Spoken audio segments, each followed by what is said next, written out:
SFIO. ഇന്ന് കണ്ടോ സഖാവേ? കർണാടകയിൽ നിങ്ങൾ കൊടുത്ത കേസ് തള്ളി. എന്താ കാര്യം? എക്സാലോജിക്ക് കർണാടകയിൽ കൊടുത്തു. എന്തിന്? SFIO അവരുടെ അന്വേഷണ പരിധിയിൽ നിന്ന് അല്ലെങ്കിൽ അന്വേഷണം നിർത്തിവെക്കണം, അവരുടെ ഏജൻസിക്ക് അന്വേഷണം വിട്ടുകൊടുത്തുകൂടാ. നിങ്ങളല്ലേ പറഞ്ഞത്? എനിക്ക് വലിയ രസമുള്ള ഒരു കാര്യം തോന്നിയത് നിങ്ങള് നജീബിന്റെ പറകിലിട്ട് ഞാൻ പറയാ, അതിനകത്ത് പറഞ്ഞെന്താ അറിയോ? ആ പെറ്റീഷനിൽ അറസ്റ്റ് ചെയ്തേക്കുമോ എന്ന ഭയവുമുണ്ട്. ആർക്ക്? മുഖ്യമന്ത്രിന്റെ മോക്കിലെ. ഇതൊക്കെ തിരിച്ചടിയ സഖാവ്. അറിയോ നിങ്ങൾ കഴിഞ്ഞ പഞ്ചായത്ത് തെരഞ്ഞെടുപ്പിന് മുമ്പ് MLA ആയ എന്നെ അറസ്റ്റ് ചെയ്ത് നാടകമുണ്ടാക്കാൻ പോലീസിനെ 4 വഴിക്കും വിട്ടിട്ട് ഞാനെന്ന് ഏത് തരത്തിലാണ് നിങ്ങൾക്ക് തുള്ളിമാറി കളിച്ചത് എന്ന് എനിക്ക് നല്ല ഓർമ്മയുണ്ട്. നിരപരാധി എന്ന് കോടതി ഇന്ന് പറഞ്ഞതന്നെ. നിങ്ങൾക്ക് അറസ്റ്റിന്റെ പേടിയല്ലേ? അറസ്റ്റിന്റെ പേടിയല്ല. ഒരു കാര്യം നിങ്ങൾ ചെവിയിലും തുള്ളി ഓർത്തിരുന്നോ?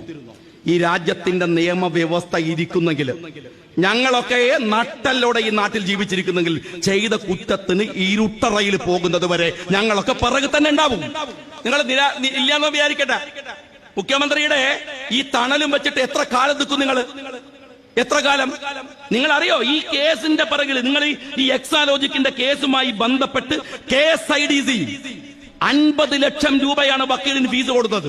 50 ലക്ഷം നഷ്ടം നമുക്കാണ്, നിങ്ങളുടെയും എന്റെയും പൈസക്കാണ്. ആരുടെ പേരിൽ? മുഖ്യമന്ത്രിയുടെ മകളുടെ പേരിൽ വന്ന കേസിൽ നിന്ന് SFIOയെ ഒഴിവാക്കാൻ, അതിന് സ്റ്റേ വാങ്ങാൻ കേരള ഹൈക്കോടതിയിൽ നിങ്ങൾ കൊടുത്ത കേസിന് കൊടുത്ത ഫീസ് KSIDC ഒഫീഷ്യലായി അതിന്റെ ഫണ്ടിൽ നിന്ന് എടുത്തു കൊടുത്തത് 50 ലക്ഷം രൂപ. അറിയോ നിങ്ങള്? ഈ ചെലവ് ഞങ്ങൾക്കാണ്. നിങ്ങൾ മാത്യു കുഴൽനാടനെ പീഡിപ്പിച്ചാൽ അല്ലെങ്കിൽ KM ഷാജിയെ പേരിൽ കേസ് ഉണ്ടാക്കിയാൽ ഞങ്ങൾ അനുഭവിക്കണം, ഞങ്ങൾ സ്വന്തം അനുഭവിക്കണം. വക്കീൽ എത്ര ഫീസ് കൊടുക്കണം? ഞാൻ പാർട്ടിയോട് പോലും പൈസ വാങ്ങിയിട്ടില്ല. വ്യക്തിപരമായിട്ടാണ്. പാർട്ടി പറഞ്ഞപ്പോ പറഞ്ഞു ഇത് എന്റെ പേരിൽ വന്ന ഒരു ആരോപണമാണ്, ഞാൻ കള്ളനെന്ന് വിളിച്ചൊരു ആരോപണമാണ്. ഇതുപോലെ ഒരു വേദിയിൽ ഉയരത്തിൽ കയറി നിന്ന് പ്രവർത്തകരോട് സംസാരിക്കാൻ എന്റെ നട്ടലിന് ബലം വേണമെങ്കിൽ അത് തെളിയിക്കേണ്ട ബാധ്യത എനിക്കുണ്ട് എന്ന് ഓർത്തിട്ടാണ് ഞാൻ കോടതിയിൽ പോയത്. ആ കേസ് തെളിയിച്ചത് പാർട്ടിയോട് പോലും വാങ്ങിയിട്ടില്ല. എന്നാൽ പ്രധാന മുഖ്യമന്ത്രിയുടെ മോളെ പേരിൽ വന്നാലോ സർക്കാരിന് നഷ്ടം. 50 ലക്ഷം രൂപ KSIDCയുടെ പണം നിങ്ങളെ പിണറായി വിജയന്റെ തറവാട്ട് സ്വത്തിന്റെ വീതല്ല. മനസ്സിലായോ? ഭാര്യക്ക് പെൻഷൻ കിട്ടിയ പൈസയല്ല, ഈ നാട്ടിലെ പാവപ്പെട്ടവന്റെ പൈസയാണ്. ഏതാനും ദിവസങ്ങൾക്ക് മുമ്പ് കൂരാച്ചുണ്ടില്, ഇതാ ഈ നജീബിന്റെ നാടിന്റെ അടുത്ത് കൂരാച്ചുണ്ടില് ആത്മഹത്യ ചെയ്ത ഒരു പാവം വികലാംഗന്റെ പൈസയാണ്. അറിയോ നിങ്ങൾക്ക്? ഇതൊക്കെ ഇപ്പോ എന്താ പറഞ്ഞത്? ബാംഗ്ലൂരിൽ നിന്ന് കർണാടക ഹൈക്കോടതി പറഞ്ഞു തരൂല സ്റ്റേ. നാളെയാണ് അതിന് ജഡ്ജ്മെന്റ് വരുന്നത്. അത് വരട്ടെ, അത് വന്നിട്ട് ബാക്കി പറയാം. ഒരു കാര്യം നിങ്ങൾ മനസ്സിലാക്കിക്കോ, ഇത് നിങ്ങൾ ഇവിടെയൊന്നും തീരുന്നു പിണറായി വിജയൻ വിചാരിക്കരുത്. കാരണം അനാവശ്യമായി ഞാൻ ശരിയാണ്, എന്നെ നിങ്ങൾ ആക്ഷേപിക്കാൻ കാരണമുണ്ട്, എന്നെ പ്രതിയാക്കാൻ കാരണമുണ്ട്. 2020 എനിക്ക് സന്തോഷമുണ്ട്. എന്നെ പാർട്ടി നിയമസഭയിലേക്ക് പറഞ്ഞു വിട്ടത് ഉത്തരവാദിത്വ ബോധത്തോടു കൂടിയാണ്. ബാധ്യത ഏൽപ്പിച്ചാൽ അത് നിർവഹിച്ചു എന്ന സന്തോഷം എനിക്കുണ്ട്. PT തോമസ് എന്റെ കയ്യിൽ എന്നോട് ഈ വിഷയം ഞാൻ പറയുമ്പോ കുറച്ച് രേഖകൾ എന്റെ കയ്യിൽ കൊണ്ടുതന്നു. പ്രസംഗിക്കാൻ നിൽക്കുന്ന സമയത്ത് അത് നോക്കി അതിനെക്കുറിച്ച് പരിശോധിച്ച് ഞാനെന്ന് സഭയിൽ പറഞ്ഞു, അങ്ങയുടെ മകൾ, അങ്ങയുടെ രക്തബന്ധു. ഇത് പറഞ്ഞത് 2020 നിയമസഭയിൽ നിന്നാണ്. ഞാൻ നിങ്ങളുടെ മുമ്പിൽ കർണാടക വിധി വന്ന ഈ ദിവസം നിൽക്കുന്നത് 2024 ജനുവരിയിലാണ്. സന്തോഷമുണ്ട്.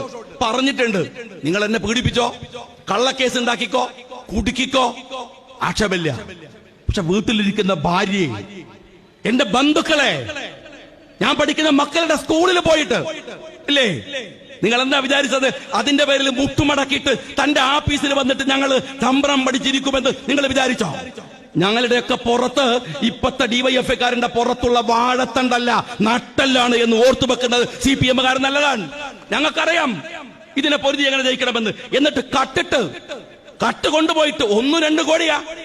നിങ്ങൾ കാനഡയിൽ ഓഫീസ് തുറന്നിരിക്കുകയാണ് ഇപ്പോ ഈ പറയുന്ന മുഖ്യമന്ത്രിയുടെ മകള്. എന്നിട്ട് ഉളുപ്പില്ലാതെ ജനങ്ങളുടെ മുമ്പിൽ വന്നിട്ട് പറയാണ് എന്റെ ഭാര്യന്റെ പെൻഷൻ. വല്ലാത്ത ഭാര്യ, വല്ലാത്ത എടുത്ത പടിയും. ഇവിടെ ഭാര്യന്റെ പെൻഷൻ കൊണ്ട് നിങ്ങൾ ഉണ്ടാക്കിയതാണ് എക്സാലോജിക്കെങ്കിൽ. പിണറായി വിജയന്റെ വീട് എങ്ങനെ ഉണ്ടാക്കിയത്? ആ കണക്കൊന്ന് പറഞ്ഞേ.